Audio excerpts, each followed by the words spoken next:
Let me open it up for questions. We have a number of you from Latin America, but also from who work on Asia as well. So I'd be interested in hearing your comparative perspectives. We'll start with Evan. Turn on your microphone and announce who you are. Thank you very much. Evan Ellis, Center for Hemispheric Defense Studies, National Defense University. First of all, I want to thank all of the panelists and also Christopher Sabatini for just a marvelous panel on a very important topic. My question actually does go back to Latin America and actually the link with Asia. One of the things we've seen in recent years, of course, are the reinvigoration of interest, the resurrection of the once thought to be abandoned, underfinanced IRSA projects. And a lot of that has come, as was pointed out, seemingly not so much for making intra-regional integration work, but rather trying to connect that region from Asia, taking basically an Atlantic-oriented region and making it into suddenly a Pacific-oriented region. We see things such as the newly opened Bioceánico Sur, the possibly soon-to-be opened Bioceánico Norte, the other one, the Interoceánico coming from the north of Chile, eventually through to Pinas and eventually to South Peru, the possible Manta-Manaus corridor, et cetera, as well as the expansion of ports up and down the Pacific coast. At the same time, we also see a second very interesting factor, which is the new model of sign on the dotted line, China Development Bank, China Exim Bank financing. And so my question for the panelists is, to what degree is this intra-regional infrastructure driven by interest in commerce between Latin America and Asia, to what degree will that give a new impetus to this infrastructure previously neglected? And second of all, to what degree is there a role for the cash and with it organizations such as Sino-Hydro, such as China Harbor Engineering, such as China State Construction, et cetera, who are basically coming in and doing those projects for Latin America, whereas previously Latin America's own companies had a number of problems, which we don't need to talk about here, for doing those projects themselves. I'm going to ask both the Latin Americans and if you know a little bit about, particularly there seems to be two questions. One is on IRSA and its effects, and the other is on the effect of China and its sort of model of investment, let's say, in infrastructure. Let's start with Barbara first, and then anyone else wants to come. I know that's a great question, and in the paper we point out that one of the drivers for increasing infrastructure projects in both Latin America and Asia is sort of the rise of China and the rise in demand in East Asia, and so you're seeing, as you say, a lot of the sort of Pacific-oriented infrastructure being developed in Central America particularly, and I know there are some people here who know more about Central American infrastructure expansion than I do, but you're seeing the Atlantic side, which has always been problematic in terms of infrastructure and has really been a detriment to Central America expanding trade. You see more focus on the Pacific side, which is easier in a way, and Central America didn't really have a demand to orient itself towards the Pacific. So that's something interesting to look at, and there are a lot of initiatives within the Central American Asia that are trying to take advantage of that. The question here in my mind is, this is great, not getting yet to the CDB and that question, but what happens when demand slows down, if it ever were to slow down, and those of us who have lived longer than a decade imagine that the pendulum will at some point swing back, but what type of an impact will that have on the question of CDB type loans and companies that have a lot of money, and other China Inc. entities coming into Latin America? That is the question, and I think that the regional organizations and national governments have to grapple with this question. If we don't develop this infrastructure, and particularly Mauricio's point about developing infrastructure to take advantage of the natural resource rents, I think is very compelling and gets to this, although in a very diplomatic way. If we don't develop it, will somebody else, and will they take into account what Ellen Frost mentioned, some of the social and environmental impacts? So I think those are two absolutely key questions in thinking about this. Mauricio, do you want to comment? Briefly, I think Barbara already made the relevant points. No, I think it's clearly, I think IRSA is a step in the right direction. As I said, I mean, it's not a panacea. There's a lot of issues there of governance, of how to, the political thing. Now IRSA is under the what is the name? The South American Alliance used to be something. UNASUR, I'm sorry, yeah. So it's now under UNASUR, which used to be something, independent, which was easy to manage. Now it's under this whole new entity, which is it's very political. So and I don't know if it's gonna make it easier or not to push the projects forward. But clearly, I think it's something that helps.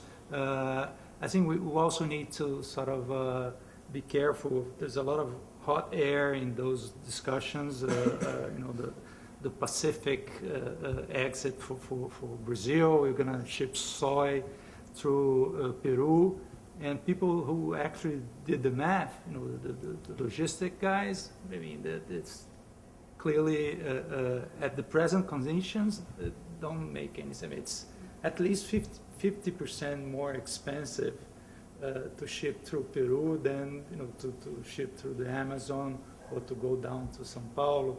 So there's always this political component that goes ahead of the business implications of those projects. But in general, and of course, the Chinese are very welcome in coming and investing.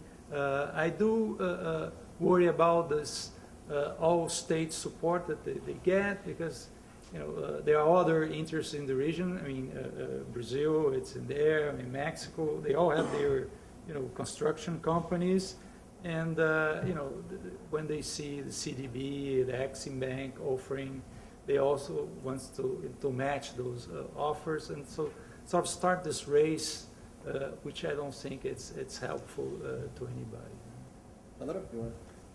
Just telegraphically, I mean, I think the greater integration in trade between Latin America or Africa and Asia, and particularly China, I think is a fact that is here to stay. I mean, as the region and Asia grows, demand for natural resources, which are not enough in the Asian region, will grow, and this trade will continue to grow. So I think these investments are very much finalized to increasing that level of trade. Just quickly, this is very consistent with Chinese behavior generally. They're paranoid about resources and are trying to get them locked up all over the world. In Africa, at least, there's been significant complaints, though, about the quality and safety of some of the construction, but also the fact that Chinese bring a lot of workers, and they build something and then they leave, which doesn't do anything for job creation at all. China just then said that their growth rate is likely to drop somewhat to 7.5%, which is, who knows if that will happen, but that, as you know, commodity prices are very volatile, so you have to watch for big swings in behavior to see what China's likely to do. What I'm going to do is collect a series of questions, because we're unfortunately running out of time, and I have my own, but I'm not going to try to impose them. So let's go right there. If you can also announce who you are. Fred Reithkohl with CSA Group, engineering company. You've hit on all the points. We actually are advising some Asian infrastructure developers that are coming to the region. We're all over Latin America. But what you haven't touched on is you talk about the cash flow, follow the money, and the inefficiencies. Can you talk about the project delivery methods that can be used to improve and maximize the cash flows that are dedicated to infrastructure? And by that I mean public-private partnerships or design build, because as Mauricio said, there's a difference between investing for internal development and infrastructure is different from developing for oil and gas or mining. So I'd like to hear a little bit about what efforts are being done and what you're seeing in terms of the efficiency of the project delivery methods. Fred actually took my question, which was sort of the structure of those PPPs. So yes. Hi, Walker Young with the Conservation Council of Nations. I wanted to touch upon the issue of transport corridors, which were talked about extensively, versus biodiversity corridors. And with the growing understanding of the value of biodiversity corridors, both for ecosystem services, forests and the retention of fresh water. In Asia, we see, as mentioned in the article, a lead in road and rail, perhaps in many cases historically from a top-down approach from these governments in developing that. But given where we are today and the importance in countries like Brazil and Colombia of retaining fresh water societally, I wonder how much that's going to affect this debate that we're having today. Thank you, Walker. Yes, right there. Yes, just, sorry, thank you. One specific question. Name and village. I'm sorry, Enrique Ramirez, I'm with the Embassy of Paraguay. Mr. Pio mentioned that on that project for the transmission line in Afghanistan, there was a 34% rate of return, I think you said. Is that a rate of return for the financing institution or for the country? I mean, is there a way to measure when a country gets financing, let's say from the IDB or someone else, is there a way to measure actually what's the rate of return, not for the financial institution, but for the actual country? Thank you. Good question, Enrique. Any others? Oh, we'll go ahead.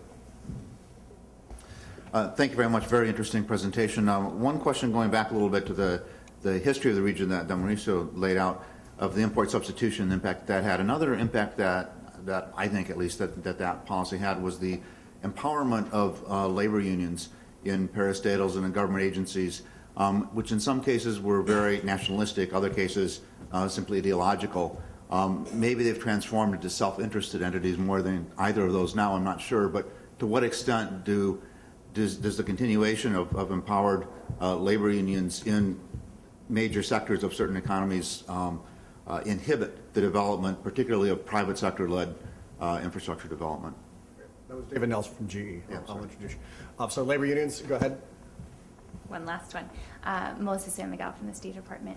I wonder, Mauricio, if you have any response to Alessandro's case for why that 80% of investments for ADB are made in infrastructure projects, and what, if you know the number for IDB, and how you would respond to that. Great. And there's another hand that was up there. Jonathan Thompson, also with the State Department. Curious, considering the importance of the great demand and need for infrastructure development in both regions, and the need for the private sector to play a role to meet those demands,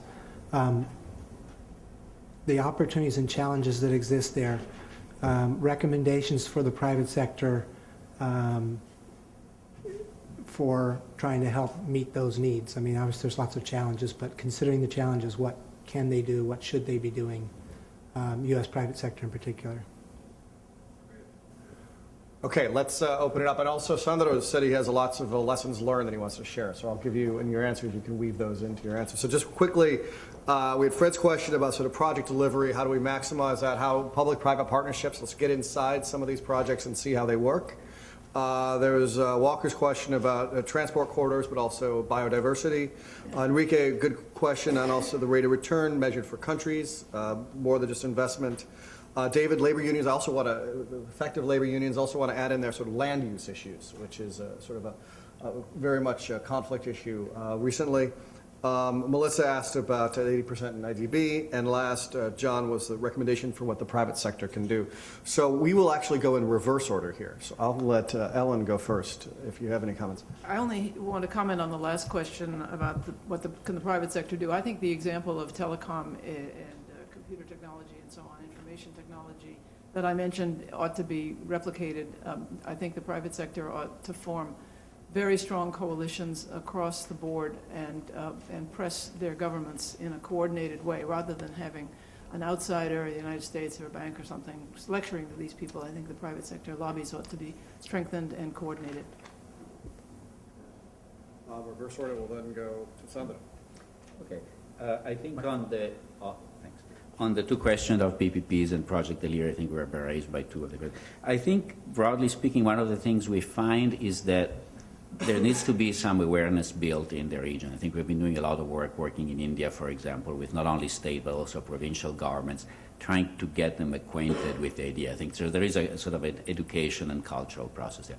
From the company side, what we find is that very often the partnership with a multilateral institution is something that gives them the degree of comfort they otherwise would not have. I mean, I gave the example of the Namtun 2 projects where we came in with both political risk guarantee, loan to the developer and loan to the agency, to the government. So I think that is a case where if there is difficulties then getting the contracts enforced, our long-standing relationship with the government, because we also do a lot of things with the same, power authorities or transportation authorities, allows us to play a bit of an honest broker role, I think, in trying to resolve conflicts. And I used to do that routinely when I was the country director in Sri Lanka. There was a thermal power plant. We just pick up the phone at the end of the month and say, no, the bill is not paid yet. Would you mind writing the check?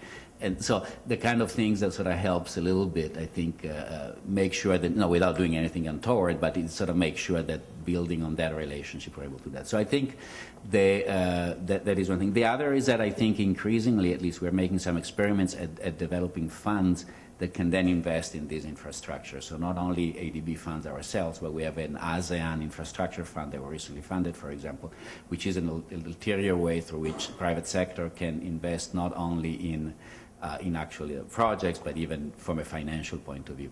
But so I think there is quite a few things that the private sector can benefit from in terms of information about the local environment from multilateral banks.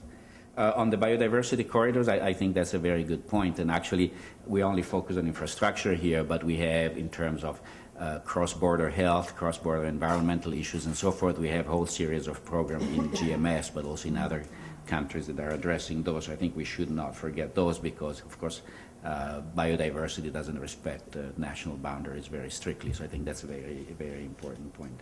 On the economic rate of return, that 32% was an economic rate of return, not financial. So it would be the return to whoever is borrowing funds from ADB to do that project. So it's and basically what you want to do is look at the economic and not only at the financial rate of return, which is what I was quoting here.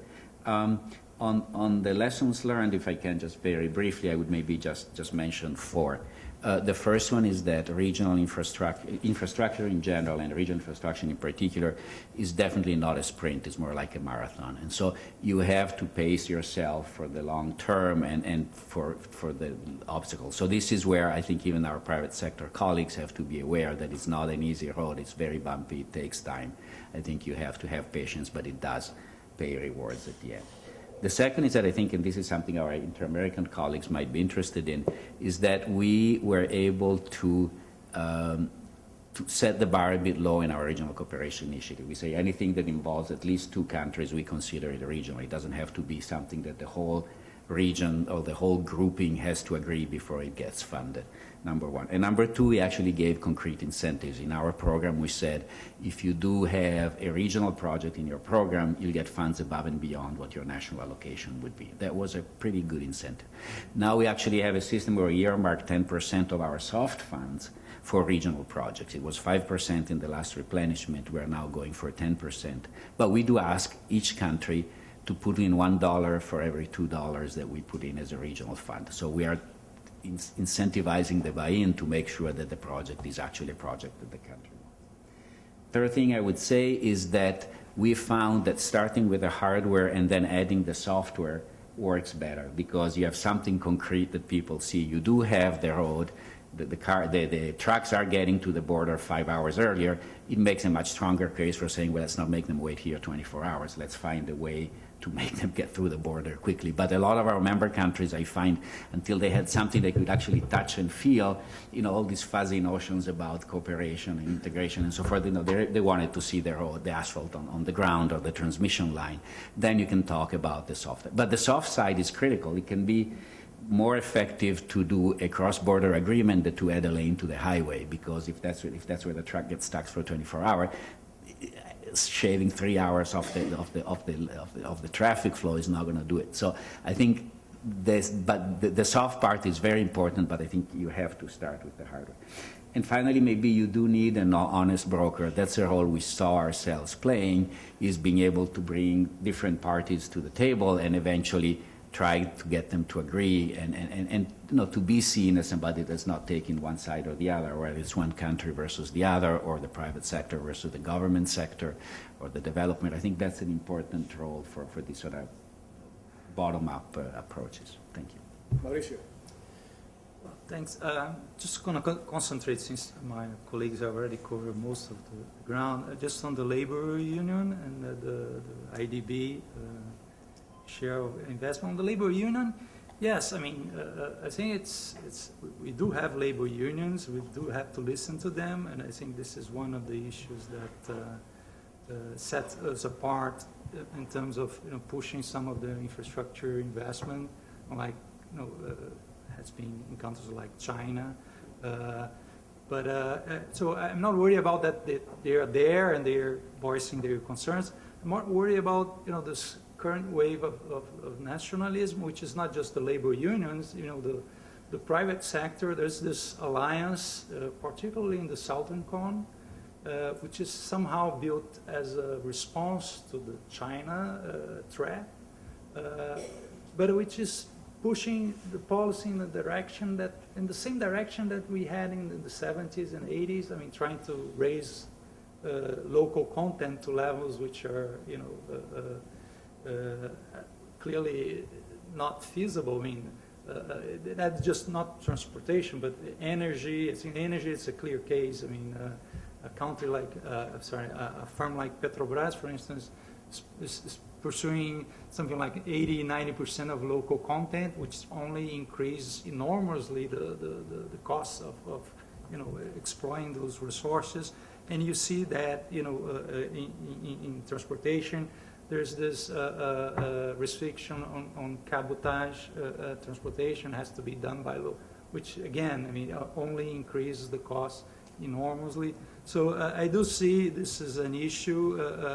We could only delay this push towards improving not only the transport infrastructure, but also improving the exploitation of resources or energy resources. As to the share of the infrastructure share of IDB loans, it varies between 30% to 40%.